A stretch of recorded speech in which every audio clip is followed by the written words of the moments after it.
Hello à tous, c'est la rentrée, on est super contente de vous retrouver pour cette nouvelle vidéo Tips and Tricks. Aujourd'hui, je serai en compagnie de Pauline, du coup motion et graphic designer au sein du studio créa d'Adzup, le Studio Play.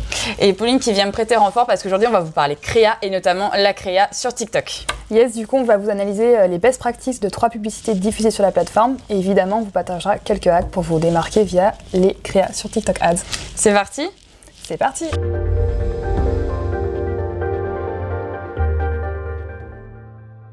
Alors Pauline, du coup, avant qu'on attaque le concret, est-ce que tu peux un petit peu expliquer aux annonceurs ce que tu fais au Studio Play chez Adzup? Bien sûr, alors au studio, on s'occupe de générer tous les snack content. Ah, c'est quoi les snack content? Alors du coup, ce sont des assets visuels et surtout des vidéos ou des statiques dont les annonceurs vont avoir besoin pour leur campagne de publicité payante. Ouais, alors par exemple, si vous voyez un carrousel sur LinkedIn, une vidéo sur YouTube ou encore une story sponsorisée sur Instagram, c'est peut-être Pauline qui l'a réalisé. Et du coup, est-ce que vous faites des créas pour absolument tous les leviers? Tout à fait. Du coup, ça va de la bannière display en programmatique au visuel statique ou animé et en passant par TikTok. D'ailleurs, Maud, est-ce que sur la plateforme donc TikTok, tu as remarqué une pub qui a retenu ton attention? Alors, j'avoue que j'y passe beaucoup de temps, n'est-ce pas?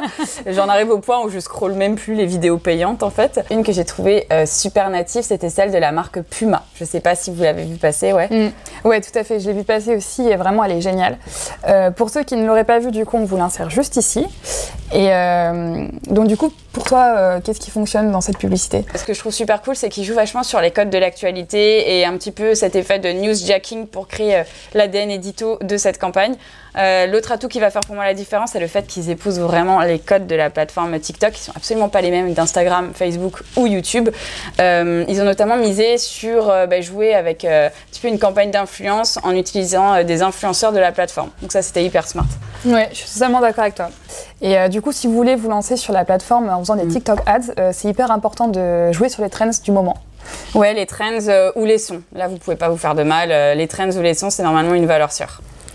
Et du coup, pour le format donc, de cette publicité, c'est le hashtag challenge. Et c'est quelque chose qui a déjà beaucoup fonctionné. Vous profitez d'une puissance d'un hashtag pour vous faire connaître. Et du coup, ça va être relayé sur la plateforme. Vraiment, votre communauté va interagir avec vos produits et il va y avoir un maximum de visibilité pour vos produits. C'est très fort. Et on aurait tendance à penser que ça fonctionne qu'en B2C. Et c'est pas le cas parce que nous-mêmes, on le voit en B2B, ça marche vraiment bien. Donc, négligez pas l'opportunité. Pour la prochaine publicité qu'on va vous analyser, Pauline, c'est un peu le cordonnier qui est très bien chaussé pour une fois.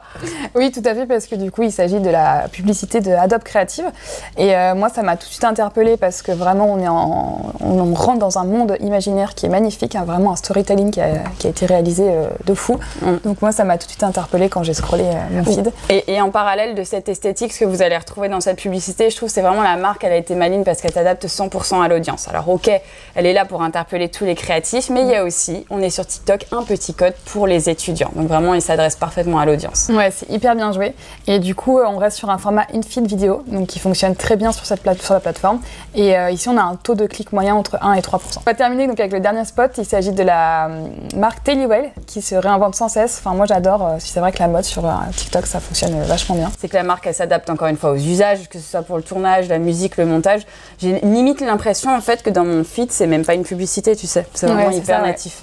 Ouais, c'est un format qui vous permet vraiment de vous imposer subtilement dans le feed des utilisateurs tout en faisant la promotion de la marque. Donc vraiment, ouais, on aime beaucoup. Est-ce que tu peux nous dire et expliquer un petit peu ce que c'est le format de cette publicité? Oui, alors là, du coup, on est sur le format le plus connu. Ça s'appelle le Brand Takeover ou aussi appelé le Splash Page. Et hyper dur à dire. Ouais, carrément.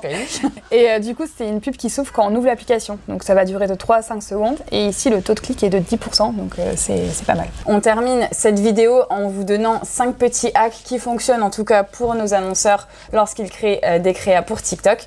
Le premier, simple et efficace, n'hésitez pas à utiliser des trends dans vos publicités et si vous en utilisez, visez le top 10. Au moins, vous êtes sûr de rester à la page et de continuer à générer de l'engagement. Et du coup, le deuxième axe, c'est adapter votre ligne édito à votre marque. Et pour éviter d'être scrollé du coup dans le feed de TikTok, c'est bien d'être cohérent sur son identité de marque. Ouais, essayez de ne pas passer pour un boomer tout en restant fidèle à votre charte graphique. Ça me fait d'ailleurs penser, on avait un annonceur, Pauline, qui avait une vidéo qui fonctionnait en illustration hyper bien sur YouTube, qu'il a voulu transposer sur TikTok, mais malheureusement, ça ne répondait pas du tout au code de la plateforme. Donc comme quoi, une créa peut marcher sur un levier et pas du tout sur une autre, il faut vraiment savoir adapter. Alors le hack numéro 3, ça va être de redoubler de créativité pour vous démarquer de vos concurrents, parce que la plateforme, c'est vrai qu'elle est assez c'est concurrentiel. Oui, tout à fait, la concurrence est rude. Du coup, le hack numéro 4, donc à contrario des Facebook et Instagram Ads, c'est important de jouer avec la musique sur TikTok, parce que c'est une application qui s'utilise aussi avec la musique, donc c'est important de jouer sur la musique et le rythme. Et le dernier conseil pour la route, ça va être d'être constant. Pensez à poster souvent parce que ça va être récompensé par l'algorithme tout simplement. C'est tout pour nous. On va revenir très bientôt avec une vidéo sur les Reels. On en fait de plus en plus au studio et aussi avec le pôle social ads. Donc on vous fera un petit format là-dessus. On espère que cette vidéo vous a plu et on se retrouve très vite pour un nouveau format. Merci Maud. À bientôt.